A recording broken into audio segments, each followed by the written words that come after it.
La Bible en un an, le 13 avril, le livre de Josué, chapitre 7, verset 1 au chapitre 8, verset 35, le livre des psaumes, chapitre 82, verset 1 à 8, le livre des proverbes, chapitre 12, versets 17 et 18, l'épître de Jacques, chapitre 5, versets 1 à 20.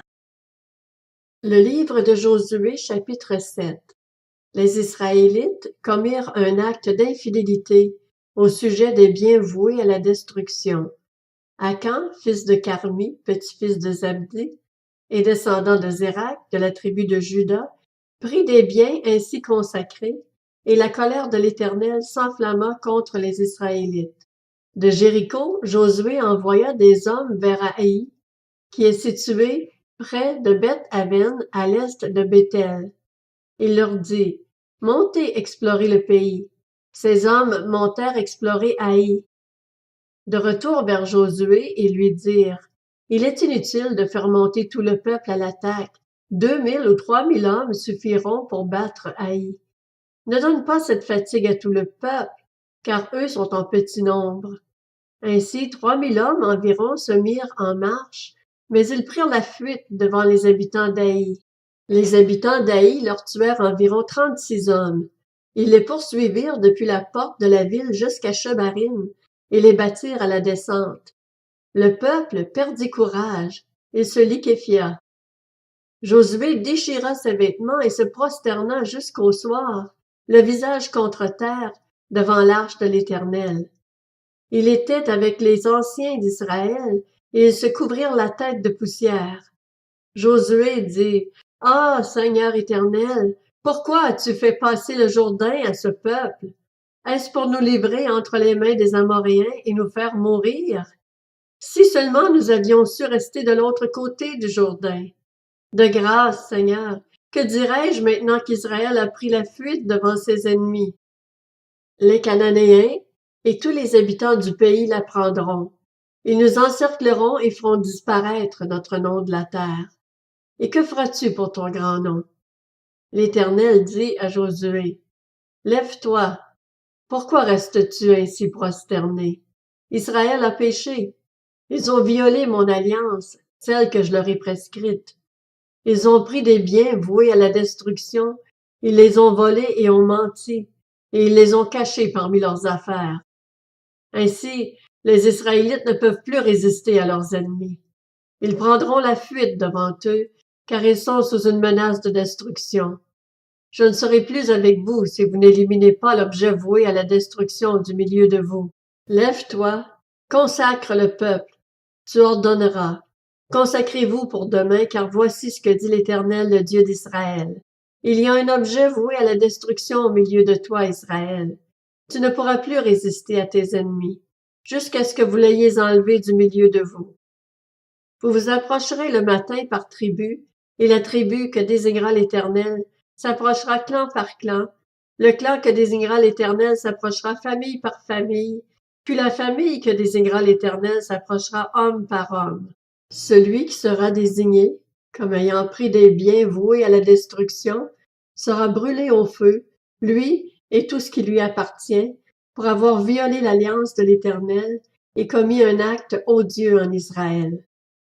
Josué se leva de bon matin. Il fit approcher Israël par tribu, et la tribu de Juda fut désignée. Il fit approcher les clans de Juda, et le clan de Zérak fut désigné. Il fit approcher le clan de Zérak, famille par famille, et Zabdi fut désigné. Il fit approcher la famille de Zabdi, homme par homme, et Akan, fils de Carmi, petit-fils de Zabdi, et descendant de Zérak, de la tribu de Juda, fut désigné. Josué dit à Akan: « Mon fils, donne gloire à l'Éternel, le Dieu d'Israël, et rends-lui hommage. Dis-moi donc ce que tu as fait, ne me le cache pas. » Akan répondit à Josué: « Il est vrai que j'ai péché contre l'Éternel, le Dieu d'Israël, et voici ce que j'ai fait. J'ai vu dans le butin un beau manteau de chinéar, 200 pièces d'argent, et un lingot d'or de près de 600 grammes. J'en ai eu envie et je les ai pris. Ils sont cachés dans la terre, dans ma tente, et l'argent est dessous. Josué envoya des hommes qui coururent à la tente. Les objets étaient bien cachés dans la tente d'Acan, et l'argent était bien dessous. Ils les prirent dans la tente, les apportèrent à Josué et à tous les Israélites, et les déposèrent devant l'Éternel. Josué et tout Israël avec lui prirent Acan, fils de Zérak, l'argent, le manteau, le lingot d'or, les fils et les filles d'Acan, ses bœufs, ses ânes, ses brebis, sa tente et tout ce qui lui appartenait. Ils les firent monter dans la vallée d'Achor. Josué dit, « Pourquoi as-tu causé notre malheur? L'Éternel causera ton malheur aujourd'hui. » Et tout Israël lapida Acan. On les brûla au feu, on les lapida, et l'on éleva sur Acan un grand tas de pierres qui subsiste encore aujourd'hui. L'Éternel renonça alors à son ardente colère. C'est à cause de cet événement qu'on a appelé jusqu'à aujourd'hui cet endroit Vallée d'Achor. Le livre de Josué, chapitre 8. L'Éternel dit à Josué, « N'aie pas peur, ne te laisse pas effrayer. Prends avec toi tous les hommes de guerre, et lève-toi, monte attaquer Haï.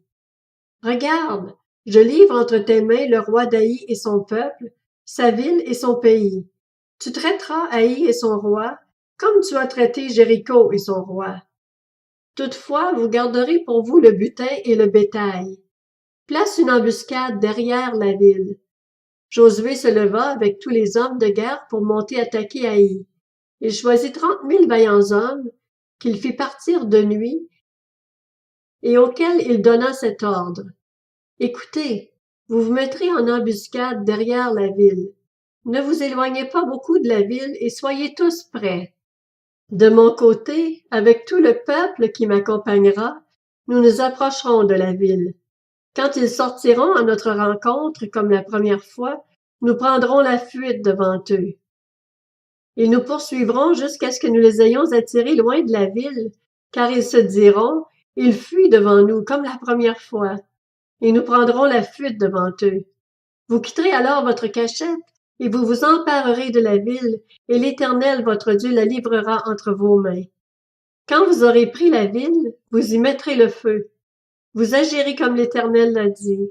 C'est l'ordre que je vous donne. » Josué les fit partir, et ils allèrent se placer en embuscade entre Béthel et Haï, à l'ouest d'Haï.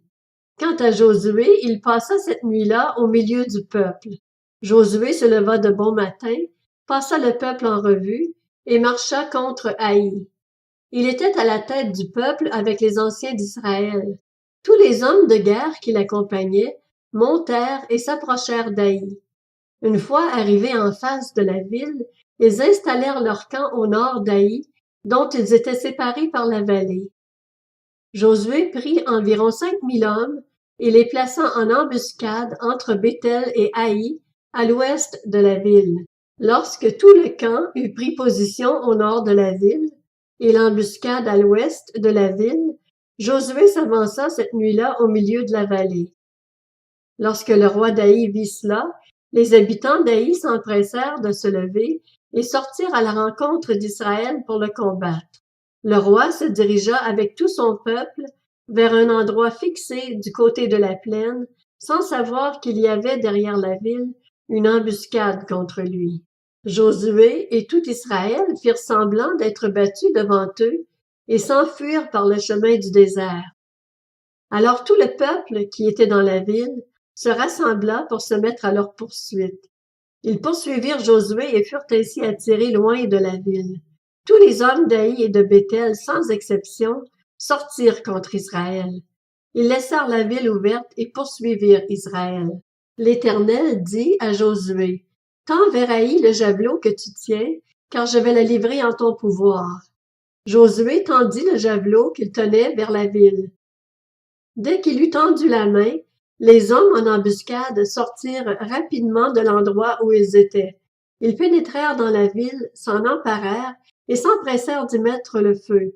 En regardant derrière eux, les habitants d'Haï virent la fumée de la ville monter vers le ciel, et ils ne purent se sauver d'aucun côté. Le peuple qui fuyait vers le désert se retourna contre ses poursuivants. En effet, Josué et tout Israël, voyant que la ville avait été prise par les hommes de l'embuscade et que la fumée de la ville montait, se retournèrent et battirent les habitants d'Aï. Les autres sortirent de la ville à leur rencontre, et les habitants d'Aï furent cernés de tous côtés par Israël. Israël les battit, sans leur laisser un survivant ni un fuyard. Ils prirent le roi d'Aï vivant et l'amenèrent à Josué. Lorsqu'Israël eut fini de tuer tous les habitants d'Aï dans la campagne, dans le désert, où ceux-ci l'avaient poursuivi en les passant jusqu'au dernier fil de l'épée, tout Israël revint vers Aï et la frappa du tranchant de l'épée. Il y eut au total 12 000 personnes tuées ce jour-là, hommes et femmes confondus, tous habitants d'Aï. Josué ne retira pas la main qu'il tenait tendue avec le javelot, tant que tous les habitants ne furent pas exterminés. Toutefois, Israël garda pour lui le bétail et le butin de cette ville, conformément à l'ordre que l'Éternel avait donné à Josué. Josué brûla Haï et en fit pour toujours un tas de ruines qui subsistent encore aujourd'hui. Il fit pendre le roi d'Haï à une potence et l'y laissa jusqu'au soir. Au coucher du soleil, Josué ordonna qu'on descende son cadavre du bois. On le jeta à l'entrée de la ville et l'on éleva sur lui un grand tas de pierres qui subsiste encore aujourd'hui. Alors Josué construisit un autel en l'honneur de l'Éternel, le Dieu d'Israël, sur le mont Ebal, comme Moïse, le serviteur de l'Éternel, l'avait ordonné aux Israélites. Il le construisit en respectant ce qui est écrit dans le livre de la loi de Moïse. C'était un autel en pierre brute, qu'on ne travailla pas avec le fer. Ils y offrirent des holocaustes à l'Éternel, et ils présentèrent des sacrifices de communion. Là, Josué écrivit sur les pierres une copie de la loi que Moïse avait écrite devant les Israélites. Tout Israël, avec ses anciens, ses officiers et ses juges, se tenait des deux côtés de l'arche devant les prêtres, les Lévites, qui portaient l'arche de l'alliance de l'Éternel. Les étrangers comme les Israélites de naissance étaient là, une moitié du côté du mont Garizim, l'autre moitié du côté du mont Ebal, conformément à l'ordre qu'avait précédemment donné Moïse, le serviteur de l'Éternel, pour bénir le peuple d'Israël. Josué lut ensuite toutes les paroles de la loi, les bénédictions et les malédictions, suivant ce qui est écrit dans le livre de la loi. Il lut la totalité de ce que Moïse avait prescrit devant toute l'assemblée d'Israël, avec les femmes et les enfants, ainsi que les étrangers qui vivaient au milieu d'eux. Le livre des Psaumes, chapitre 82. Psaume d'Asaph. Dieu se tient dans l'assemblée de Dieu, il juge au milieu des dieux. Jusqu'à quand jugerez-vous de façon injuste et favoriserez-vous les méchants? Rendez justice aux faibles et à l'orphelin, faites droit aux malheureux et à l'indigent, sauvez le faible et le pauvre, délivrez-les des méchants. Ils ne savent rien, ils ne comprennent rien, ils marchent dans les ténèbres. Toutes les fondations de la terre sont ébranlées. J'avais dit, vous êtes des dieux, vous êtes tous des fils du Très-Haut. Cependant, vous mourrez comme des hommes, vous tomberez comme un prince quelconque. Lève-toi, ô Dieu, juge la terre, car toutes les nations t'appartiennent. Le livre des Proverbes, chapitre 12. Celui qui dit la vérité proclame la justice, et le faux témoin la tromperie. Celui qui parle à la légère blesse comme une épée, tandis que la langue des sages apporte la guérison. L'Épître de Jacques, chapitre 5. À vous maintenant les riches, pleurez et gémissez à cause des malheurs qui viendront sur vous. Vos richesses sont pourries et vos vêtements sont rongés par les mites. Votre or et votre argent sont rouillés, et leur rouille s'élèvera en témoignage contre vous et dévorera votre chair comme un feu. Vous avez amassé des trésors dans les derniers jours. Le salaire des ouvriers qui ont moissonné vos champs et dont vous les avez frustrés crie, et les cris des moissonneurs sont parvenus jusqu'aux oreilles du Seigneur de l'univers. Vous avez vécu sur la terre dans les plaisirs et dans le luxe. Vous avez rassasié votre cœur comme le jour de la boucherie. Vous avez condamné, tué le juste sans qu'il vous résiste. Soyez donc patients, frères et sœurs, jusqu'au retour du Seigneur. Voyez le cultivateur. Il attend le précieux fruit de la terre en faisant preuve de patience envers lui, jusqu'à ce qu'il ait reçu les premières et les dernières pluies. Vous aussi, soyez patients, affermissez votre cœur, car le retour du Seigneur est proche. Ne vous plaignez pas les uns des autres, frères et sœurs, afin de ne pas être jugés. Voici que le juge se tient à la porte. Mes frères et sœurs, prenez pour modèle de patience dans la souffrance les prophètes qui ont parlé au nom du Seigneur. Nous disons heureux ceux qui persévèrent. Vous avez entendu parler de la persévérance de Job et vous avez vu la fin que le Seigneur lui a accordée, car le Seigneur est plein de tendresse et de compassion. Avant tout, mes frères et sœurs, ne jurez pas, que ce soit par le ciel, par la terre ou par une autre forme de serment, mais que votre oui soit oui et que votre non soit non, afin que vous ne tombiez pas sous le jugement. Quelqu'un parmi vous est-il dans la souffrance? Qu'il prie. Quelqu'un est-il dans la joie? Qu'il chante des cantiques. Quelqu'un parmi vous est-il malade? Qu'il appelle les anciens de l'Église et que les anciens prient pour lui en lui appliquant de l'huile au nom du Seigneur. La prière de la foi sauvera le malade et le Seigneur le relèvera. S'il a commis des péchés, le pardon lui sera accordé.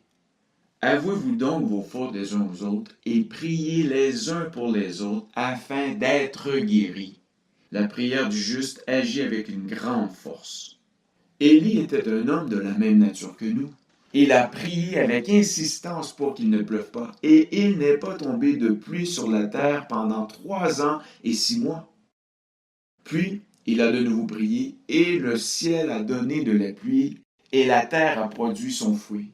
Mes frères et sœurs, si quelqu'un parmi vous s'est égaré loin de la vérité et qu'un autre l'y ramène, sachez que celui qui ramènera un pécheur de la voie où il s'est égaré sauvera une âme de la mort et couvrira une foule de péchés.